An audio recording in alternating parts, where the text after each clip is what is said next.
마태복음 18장 1절에서 이 4절 말씀 통해서 천국에서 누가 큰 자일까? 라는 제목으로 함께 말씀을 나누고자 합니다.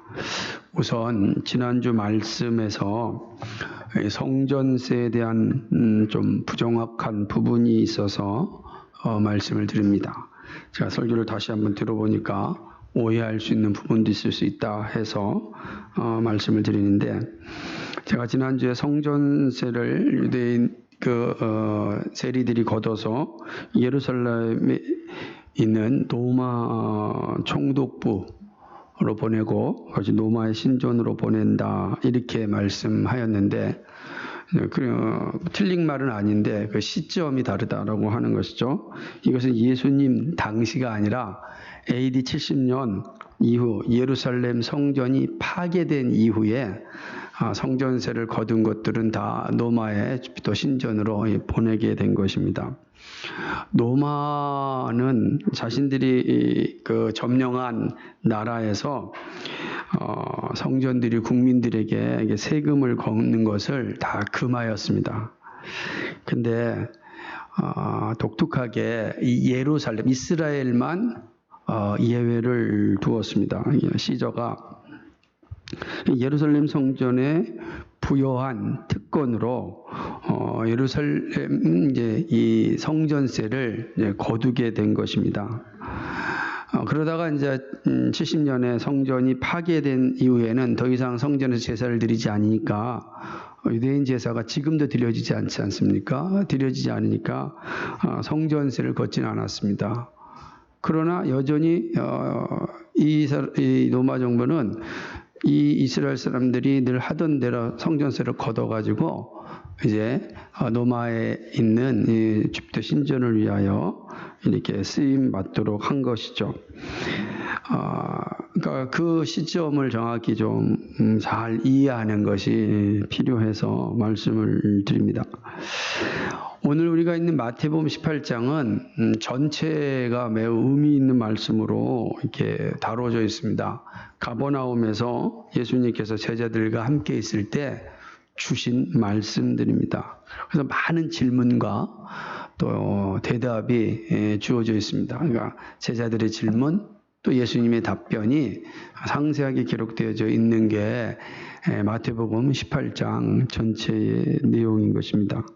그 가운데 우리는 1절부터 4절까지에서는 천국에서 누가 크냐라고 하는 제자들의 질문에 대하여서 예수님께서 답변해 주시는 그런 말씀을 살펴보려고 합니다.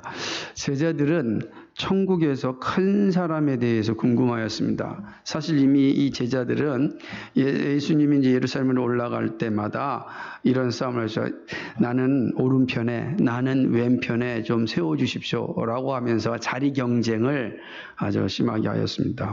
정권을 잡으면 정권을 도왔던 사람들이 그 자리 경쟁하느라고 아주 그냥 피 터지게 싸운다고 합니다. 저는 그 싸움에 한번 보지 못해서 모르겠지만 역사를 봐도 그렇고 또 실제도 그렇다고 합니다.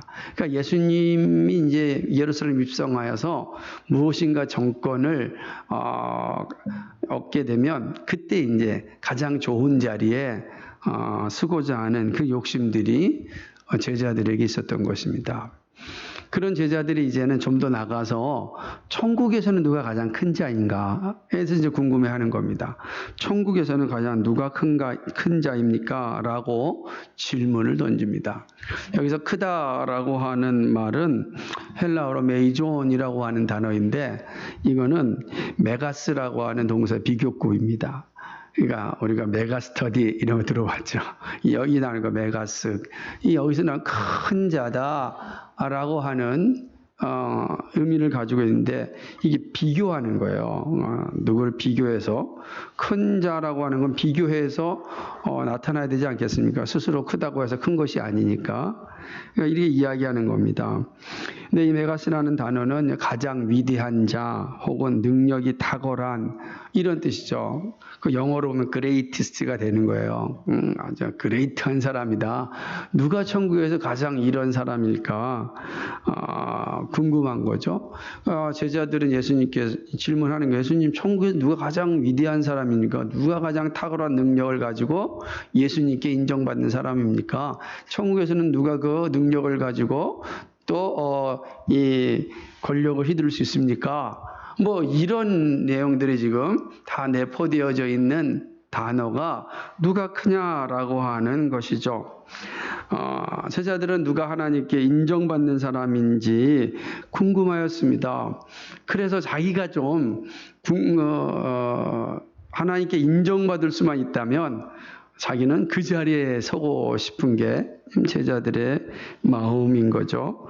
천국도 비교와 경쟁을 통하여 인정의 자리에 이른다라고 제자들은 생각하고 있는 거예요. 그런 모습을 가지고 있었습니다.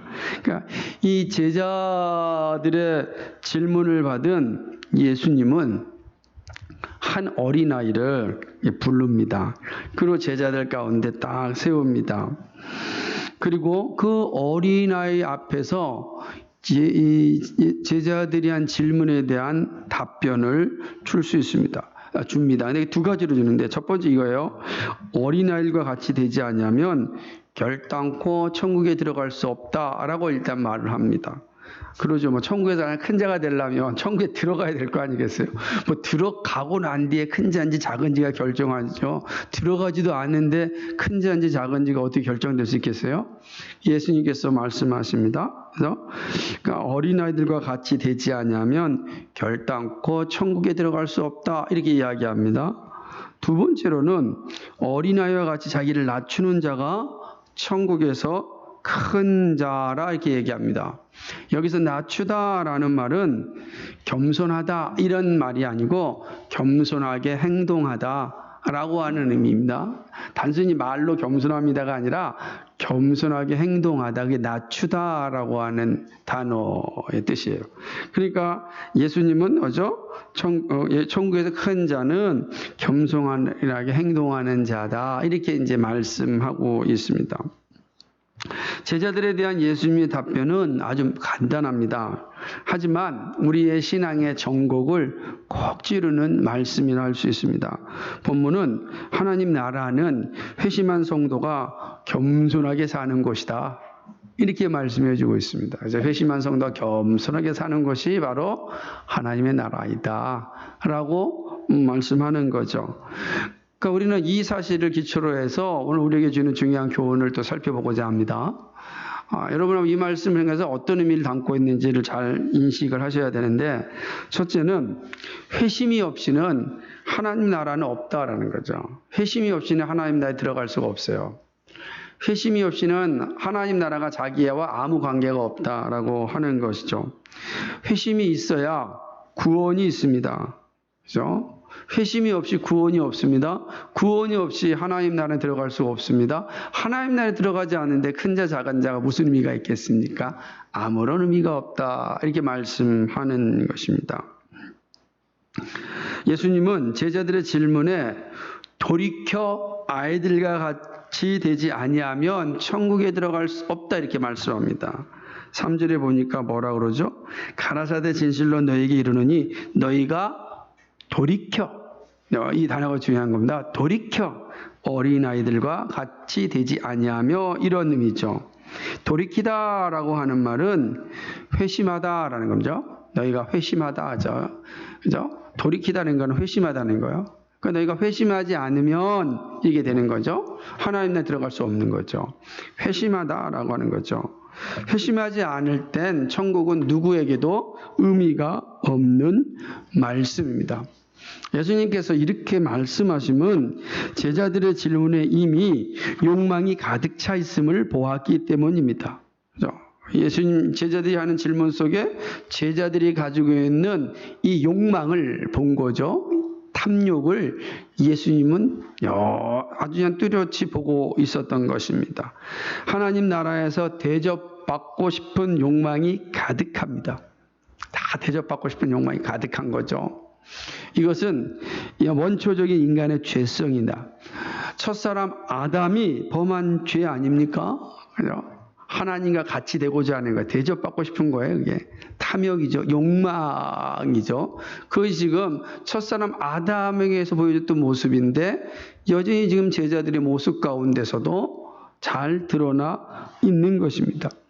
욕심이 잉태하면 죄를 낳습니다. 죄는 자라서 사망에 이르게 되는 것입니다. 다시 말하면 구원에 이르지 못하는 거죠. 영원한 사망에 이르게 되는 것입니다. 그러므로 회심이 없는 자에게는 하나님 나라는 아무 의미가 없습니다. 이 땅에서 사람들은 아주 온갖 비교를 통하여 삶을 유지해 갑니다. 타락한 인류는요, 끊임없이 비교하면서 자신의 욕망을 채워갑니다. 자, 우리는 징그럽지 않아요? 태어나면서부터 비교를 당하지 않습니까? 태어나면서부터 비교를 당합니다. 아유, 얘는 눈이 크네. 아, 얘는 코가 크네. 태어나면서부터 우리는 외모에 비교를 당합니다. 그 하나가 하나님의 사람이라고 하는 생각보다도 우리의 눈에 들어오는 것으로부터 비교를 당합니다. 그죠? 가정의 형태에 대해서 비교를 당합니다. 또 집의 형태에 대해서 비교를 당합니다. 어디에 사느냐에 대해서 비교를 당합니다. 그죠? 수도권에 사느냐, 지방에 사느냐, 서울에 사느냐, 경기도에 사느냐, 서울에 산다면 강남에 사느냐, 강북에 사느냐, 강남에 살면은 서초구에 사느냐, 무슨 송파구에 사느냐, 사람들이 끊임없이 자신을 비교하면서 자신의 욕망을 채워갑니다. 끊임없이 비교를 통해 욕망을 채워가는 거죠. 안타까운 것은 그 욕망의 끝은 사망이라고 하는 것입니다. 끊임없죠. 우리는요, 학교에 가면 성적에 비교당합니다. 직장, 물질. 아우, 징그럽지 않아요? 사실은 이 땅에서 눈을 뜨고 정직하게 세상을 바라보면은 징글징글한 세상입니다. 죄악된 욕망이 아주 가득가득한 세상. 눈을 들어 사방을 쳐다보면 모든 욕망이 우리를 다 감싸고 있습니다. 거기에서 우리가 자유롭습니까? 우리도 자유롭지 않죠. 기회가 없어서 못할 뿐이지. 기회만 주어진다면 우리도 온갖 욕망을 다 채우고 싶은 것 아니겠습니까? 욕망이 없으면요, 비교하지 않아요. 근데 이 욕망이 끊임없이 비교하게 망가지죠. 그러니까 욕망이 사라지지 않는 한 비교도 사라지지 않는 거죠. 끊임없이 비교해서 내 마음에 맞을 때까지 비교하고 욕망하지 않습니까? 하나님의 마음은 별로 중요하지 않아요. 내 마음의 욕망이 채워질 때까지 우리는 끊임없이 비교하고 욕망을 합니다. 제자들의 모습에서 이러한 추악한 욕망을 볼 수 있습니다. 그래서 예수님께서 말씀하시면 너희가 돌이켜야 된다. 그 욕망에서 돌이키지 아니하면 하나님의 나라는 너에게 아무런 관계가 없다는 것입니다. 이 땅에서 모든 걸 다 누리고 온갖 비교를 통하여 자신의 욕망을 다 채웠을지 몰라도 돌이키지 아니하면 하나님 나라에서는 아무 관계가 없다 너희라. 하나님 나라는 너희와 아무 관계가 없는 거예요. 천국은 우리와 아무 관계가 없다. 이렇게 말씀하는 겁니다. 제자들에게 하는 거예요. 돌이키라. 회심하지 않으면 하나님 나라는 아무 의미가 없습니다. 회심은 무엇이죠? 죄의 자리에서 돌이켜서 주님께로 돌아서는 것입니다. 그리고 일생 동안 주님을 향한 순종입니다. 죄에서 돌이킬 뿐만 아니라 일생 동안 주님을 향하여 순종하는 게 회심이에요, 회심. 그래서 회심한 자는 늘 회개와 믿음의 과정이 끊임없이 주어지는 것 아니겠습니까? 주님 오시는 그날까지 회개와 믿음을 통하여서 하나님 앞에 살아가는 겁니다. 우리의 욕망을 끊임없이 죽이고 오직 하나님의 뜻에 순종하며 살아가는 것입니다. 이것은 전적으로 하나님의 은혜로 이루어집니다. 회심한 자의 삶의 방식은 주님을 향한 순종입니다. 그런 의미에서 누가 크냐라고 하는 것은 세상의 방식이죠. 누가 크냐, 누가 잘 됐냐라고 하는 건 세상의 방식이에요. 하나님의 나라의 방식은 누가 크냐가 아니라 누가 하나님의 말씀에 순종하느냐라는 것입니다. 이 세상의 삶의 방식, 이 욕망을 떠나는 것이 하나님 나라에 들어가는 길입니다. 누구도 예외가 없습니다. 회심이 없이는 구원이 없고 하나님 나라도 없습니다. 이 사실을 주님께서 지금 분명하게 제자들에게 말씀하는 겁니다. 누가 큽니까? 라고 하는 제자들에게 회심하지 아니하면 큰 것이 아무 의미가 없다. 우선 회심한 다음에 보자라고 하는 거예요. 이 첫 번째 가르침입니다. 두 번째는 천국은 하나님을 전적으로 의지하는 자에게 달려 있습니다. 자, 예수님은 제자들 앞에 너희가 돌이켜 어린아이들과 같이 되지 아니하면이라고 말씀합니다. 예수님은 회심하여 어린아이들과 같이 되어야 함을 말씀합니다. 너희가 회심하였습니까? 그럼 어린아이들과 같이 되어야 한다는 거예요. 여기 왜 예수님께서 어린아이들을 언급하셨을까요? 회심한 자의 특징을 잘 보여주는 거거든요. 그죠? 회심하여 어린아이들과 같이 되지 아니하면 결단코 하나님 나라에 들어갈 수 없다. 이렇게 말씀하셨습니다. 왜 예수님께서는 어린아이들과 같이 되라고 말씀하시는 걸까요? 이 어린아이들이 대단한 존재들입니까? 그렇습니까? 갓난 아이들이 정말로 영적인 능력이 탁월합니까? 그러지 않거든요. 여전히 못돼도 되는 죄인이란 말이에요. 똑같은 죄인이에요. 그죠?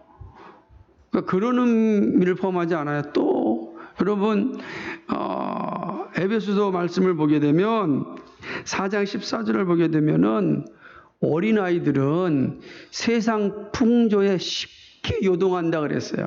그래서 그런 어린아이들 같이 되지 말라라고 이야기하거든요. 그냥 세상 풍조에 요동하잖아, 일이. 안 그래요?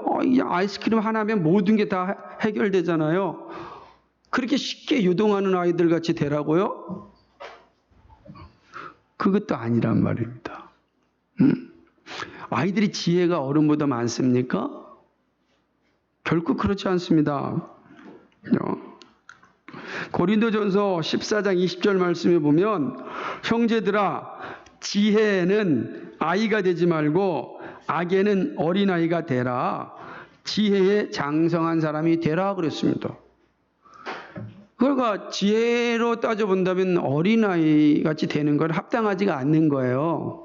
그러니까 어린아이들 같이 된다는 건 이런 의미도 아니다라고 하는 겁니다. 근데 이런 분명하게 부족한 것이 많은 것이 어린아이들인데 그런데 이런 사실에도 불구하고 예수님께서 어린아이들과 같이 되어야 한다고 말씀하신 이유가 무엇입니까?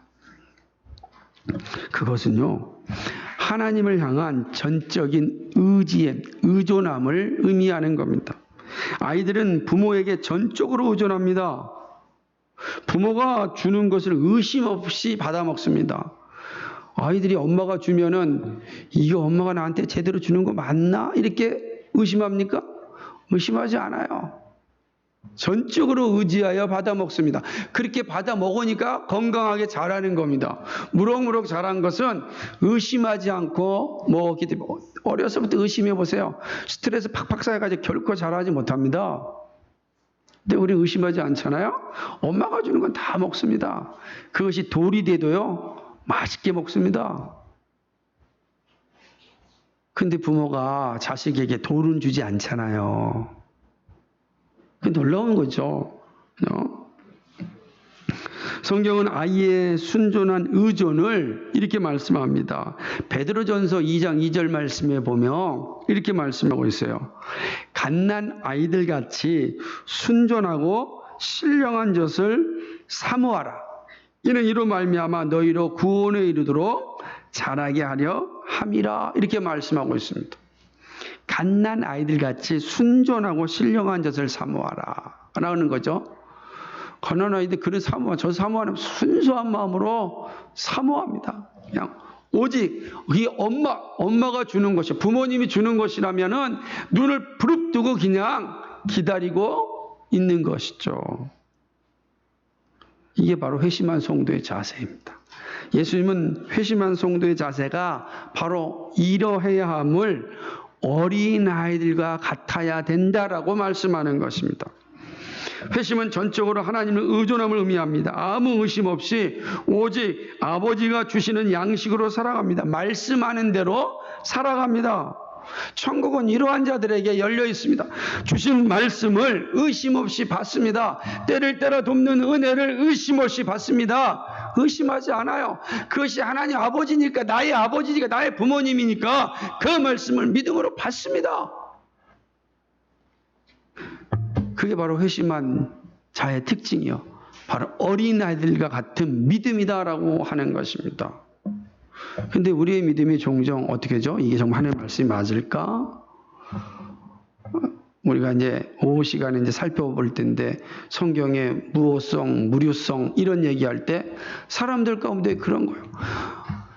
하나님의 말씀이 정확 무엇 말씀이라고 받는 그런 믿음이 흔들리기 시작하면 말씀에서 하나님을 찾는, 이 성경에서 하나님의 말씀을 찾기 시작하고 자기의 생각과 과학과 역사적인 어떤 기준에 의해서 합당하지 아니하면 옆으로 제껴놓습니다.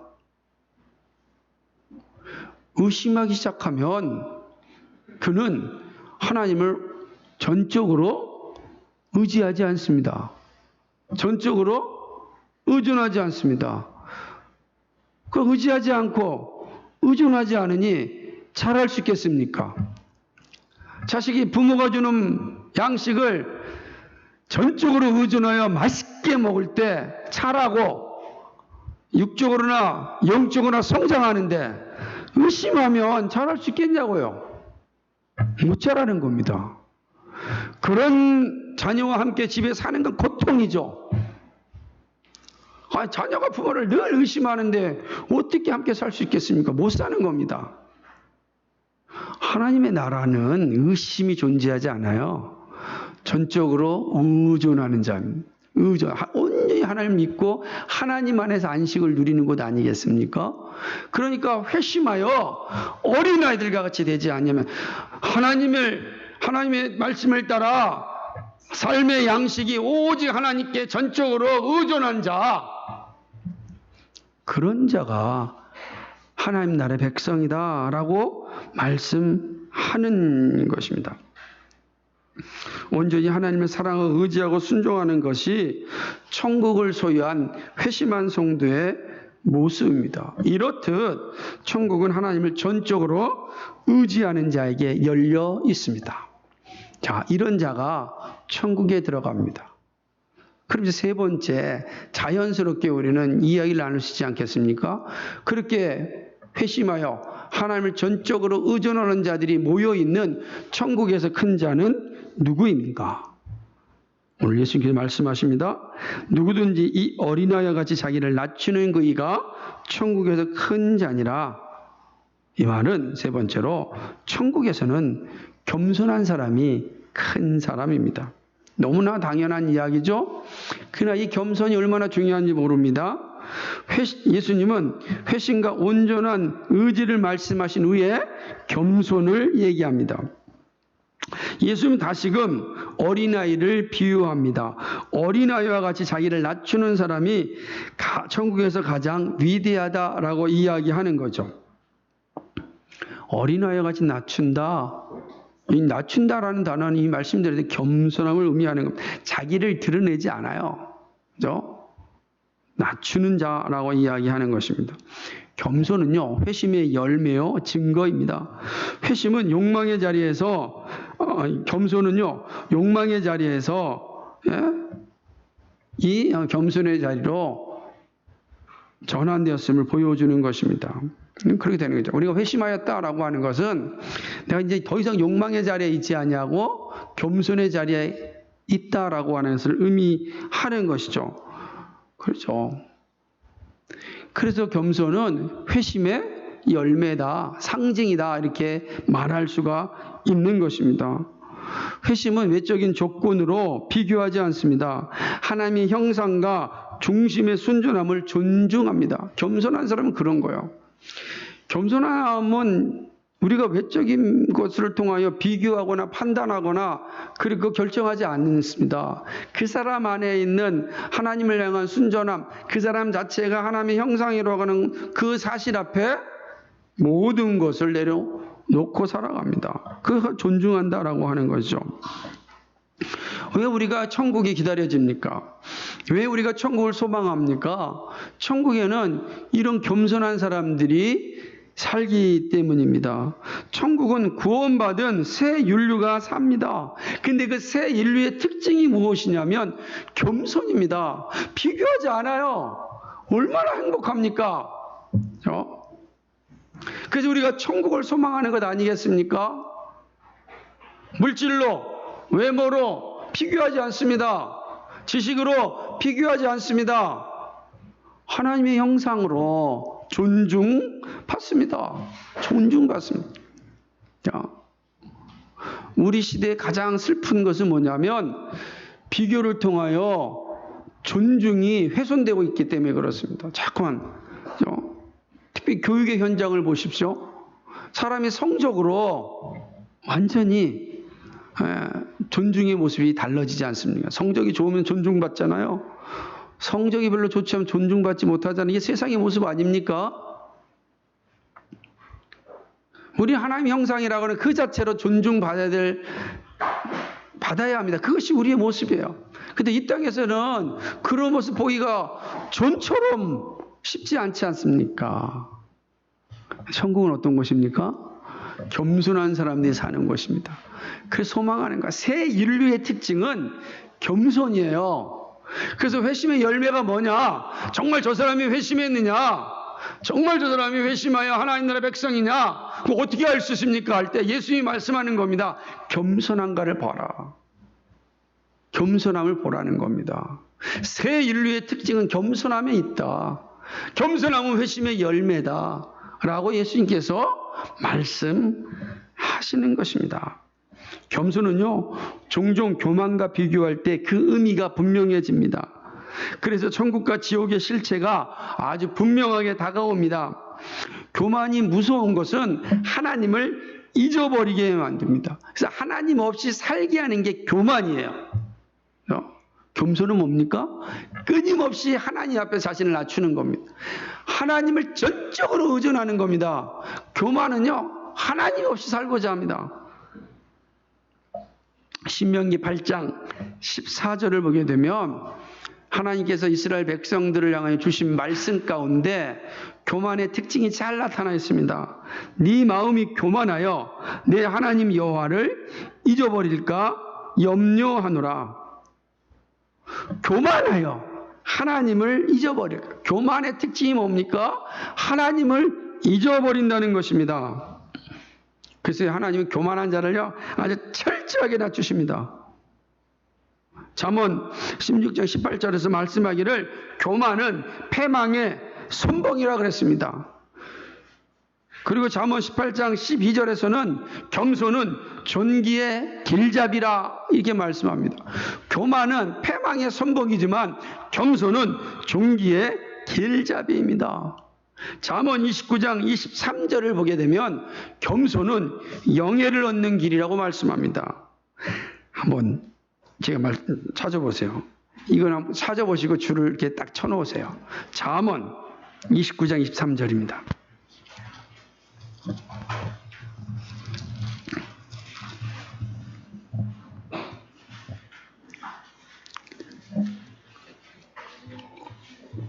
같이 읽겠습니다.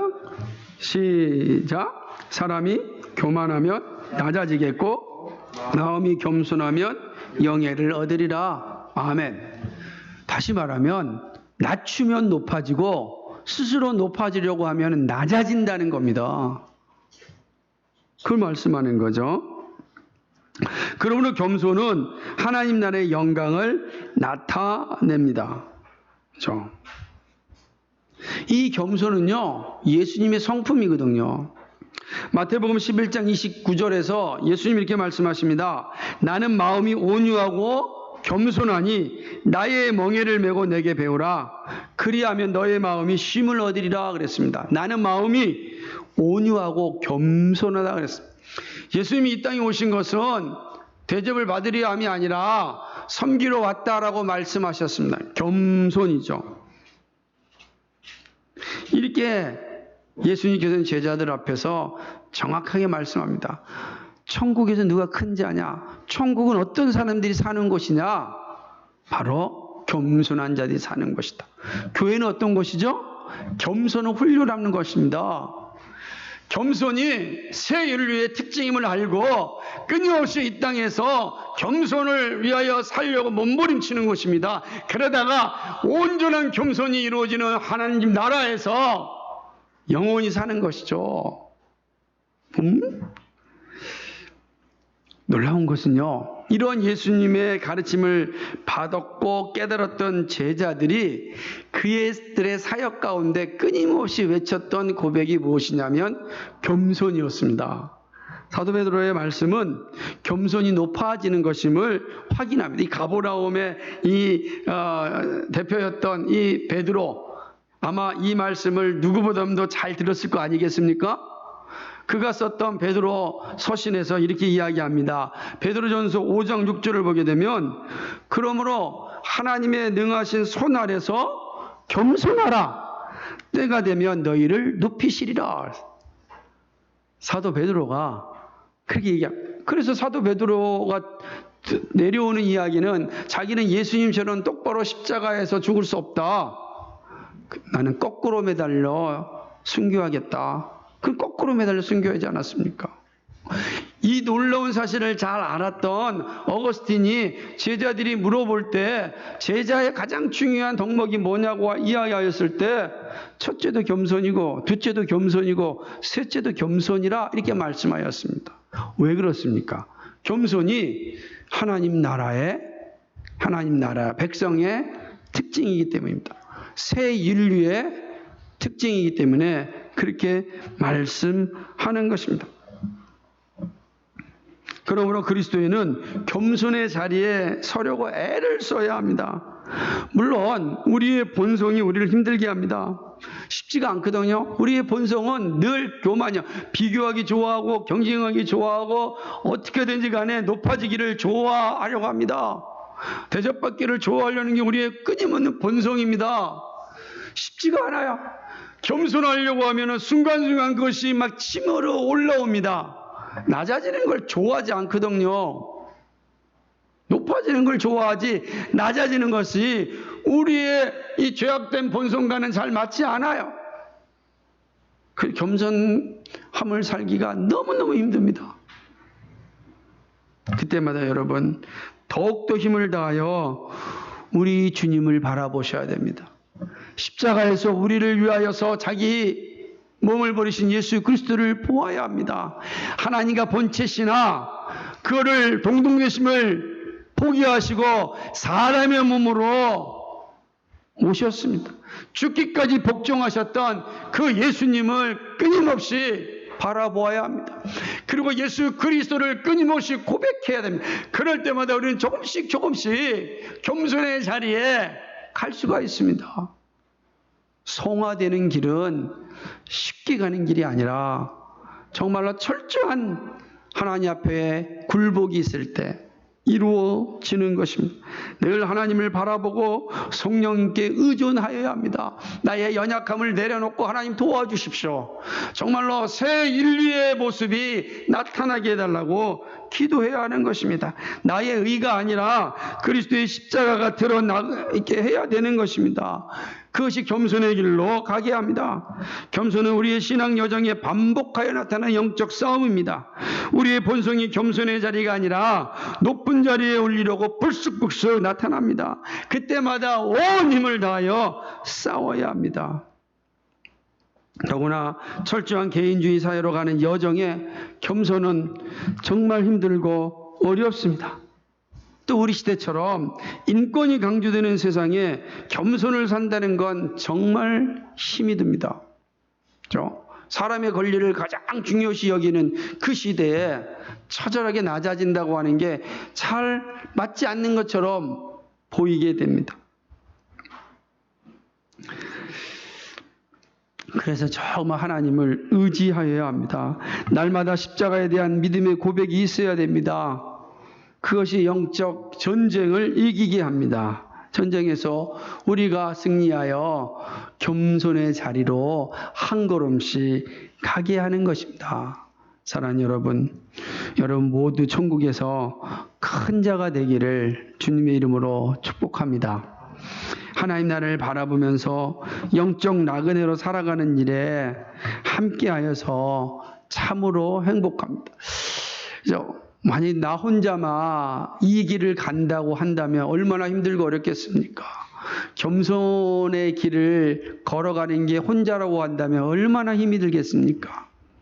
근데 그 길이 정말로 하나님이 기뻐하시는 길이고 우리의 본향을 향하여 가는 길임을 알고 함께 이 길을 동참하고 있다는 그런 동지들이 있다는 게 얼마나 감사한지 모릅니다. 여러분 주변에 그런 동지들이 함께 있다는 것이 얼마나 힘이 되십니까? 오늘 혼자 이 길을 가지 않습니다. 함께 이 길을 가고 있습니다. 그러므로 겸손의 자리에 이르는 것을 포기하지 마십시오. 늘 주님께 기도함으로 이 길을 한 걸음씩 한 걸음씩 가야 합니다. 무엇보다도 이 길을 잘 가려면 영적인 회심이 있어야 합니다. 세상의 욕망에서 돌이켜 주님을 향하여야 합니다. 죄의 자리에 떠나서 십자가의 은혜의 자리에 있어야 합니다. 회심한 성도는요, 날마다 주님의 놀라운 사실을 고백합니다. 믿음의 고백이 늘 함께합니다. 그 자리가 어디든 관계없습니다. 마음으로 입으로 주님을 고백합니다. 나를 위하여 죽으시고 지켜주시는 예수님을 고백합니다. 그리고 믿음의 지체들과 서로 짐을 지고서 이 길을 걸어갑니다. 이 영적인 이 놀라운 회심이 우리 안에 분명한 표지가 되어 있어야만 우리가 이 겸손의 길을 갈 수가 있습니다. 그런 의미에서 여러분의 삶을 잘 살펴야 합니다. 예수님이 나의 삶의 목적임을 고백하십니까? 전적으로 하나님 의지하십니까? 정말 하나님만을 의지하며 사십니까? 세상의 것들로 비교하며 살고 있지는 않습니까? 세상의 욕망이 아직도 사로잡혀 있지는 않습니까? 낮아지는 것이 천국의 삶입니다. 회심의 증거가 여러분에게는 분명하십니까? 여러분, 겸손의 자리에 서는 것이 어렵다고 회피한 적은 없습니까? 겸손하려고 정말 기도하고 있습니까? 하나님께 입술을 열어 하나님 도와주십시오. 큰 자가 아니라 작은 자가 될 수 있는 믿음을 달라고 그렇게 기도하십니까? 여러분 세상에서 큰 자가 되고 싶습니까? 천국에서 큰 자가 되고 싶습니까? 하나님의 은혜로 회심한 성도는 끊임없이 회심의 삶을 살아갑니다. 회심의 열매인 겸손과 하나님을 향한 의존이 늘 나타납니다. 사람을 보고요, 세상을 의지하지 않습니다. 오직 하나님을 바라보고 의지합니다. 사랑하는 여러분, 하나님을 바라보십시오. 여러분의 상황이 어떤 상황이든지 간에 늘 하나님을 집중하십시오. 하나님께 집중하십시오. 하나님의 도우심을 구하십시오. 어떤 어려움이 오고 어떤 아픔이 오고 어떤 고통이 온다 할지라도 하나님을 바라보십시오. 사슴이 신의 문을 찾기에 갈급함같이 늘 그리스도를 향한 갈급함이 여러분에게 넘쳐야 됩니다. 그것이 새 인류의 삶입니다. 회심한 성도의 삶입니다. 하나님 나라 백성으로서 살아가는 길입니다. 그렇게 기도하고 그렇게 애를 쓸 때 합력하여 손을 이루실 주님이 우리에게 응답하여 주십니다. 오늘도 이 믿음으로 본향을 향하여 뚜벅뚜벅 걸어가기를 주님의 이름으로 축복합니다. 말씀을 요약합니다. 오늘 말씀은 하나님 나라는 회심한 성도가 겸손하게 사는 곳이다 말씀드렸습니다. 그리고 세 가지 교훈으로, 첫째, 회심이 없이는 하나님 나라가 없고, 둘째, 천국은 하나님을 전적으로 의지하는 자에게 열려 있고, 세 번째, 천국에서는 겸손한 사람이 큰 사람입니다. 함께 기도합니다. 거룩하시고 자비하신 아버지 하나님, 오늘 우리 주님이 들려주시는 말씀 앞에 우리의 모습을 돌아봅니다. 우리도 제자들처럼 누가 더 큰가에 관심만 있고 어떻게 섬길까에는 관심이 없는 자는 아니었는지요. 비교하고 또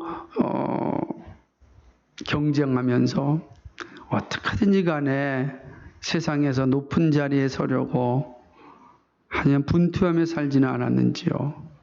우리의 삶의 목적이 하나님 나라의 큰 자가 아니라 이 세상의 큰 자로 만족하고 있지는 않았는지요. 다시 한번 오늘 말씀을 보면서 우리 자신을 돌아봅니다. 하나님, 우리가 하나님 나라에서 큰 자 되게 하여 주옵소서. 정말 하나님 나라의 백성으로 살게 하여 주시옵소서. 새 윤리의 아름다운 삶을 소망하며 살게 하여 주시옵소서. 보이는 것은 잠깐이요 보이지 않는 것은 영원합니다. 그 영원한 세상에서 함께 사는 백성들은 겸손한 자들입니다.